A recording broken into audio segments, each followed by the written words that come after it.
Hello everyone, আসসালামু আলাইকুম। তো দুপুরের ঘোরাফেরার পরেই আমাদেরকে দুপুরের খাবার দিয়ে দেওয়া হয়। আমরা খাওয়া দাওয়া শেষ করে একটু রেস্ট করে আমাদের বিকেলে কালচারাল প্রোগ্রাম ছিল, আমরা কালচারাল প্রোগ্রামের জন্য রেডি হই। খাওয়া দাওয়ার পরে 3টার দিকে আমাদের প্রোগ্রাম শুরু হয়ে যায়। প্রোগ্রামে আমাদের সিনিয়র জুনিয়র সবাই খুবই ভালো পারফর্ম করে।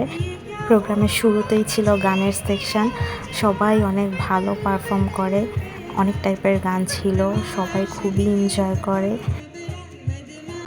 স্টুডেন্টসদের গানের প্রোগ্রামের পরেই ব্যান্ড আনা হয়েছিল, সেই ব্যান্ডের কনসার্ট চলছিল। আর এইদিকে আমরা যারা নাচে আছি তারা নাচের প্র্যাকটিস না করে আমরা কনসার্টের গানে নাচানাচি করেছি।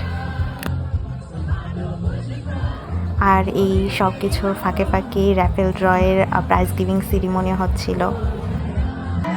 একদম লাস্টে সব কিছুর শেষে ছিল আমাদের নাচের সেকশন।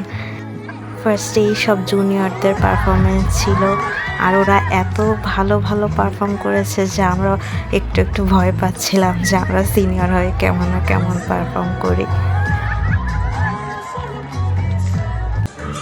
সব জুনিয়রদের পারফরমেন্সের পরেই আমাদের পর্ব আসলো। আমরা স্টেজে ওঠার সাথে সাথেই সবাই আমাদের খুবই সুন্দরভাবে চিয়ার আপ করেছে। একটা সেকশনে আমাদের সিনিয়র জুনিয়রদের ডুয়াল পারফরমেন্স ছিল, এটা সবাই অনেক বেশি এনজয় করে। সব কিছুর মধ্য দিয়ে খুবই সুন্দরভাবে আমাদের প্রোগ্রামটা শেষ হয়েছে।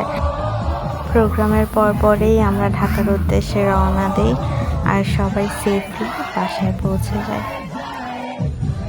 আর এভাবেই আমরা মেডিকেলের স্টুডেন্টসরা এত প্রেশারের মধ্যে থেকেও একটা দিন নিজেকে একটু চেয়ার আপ করে নিই।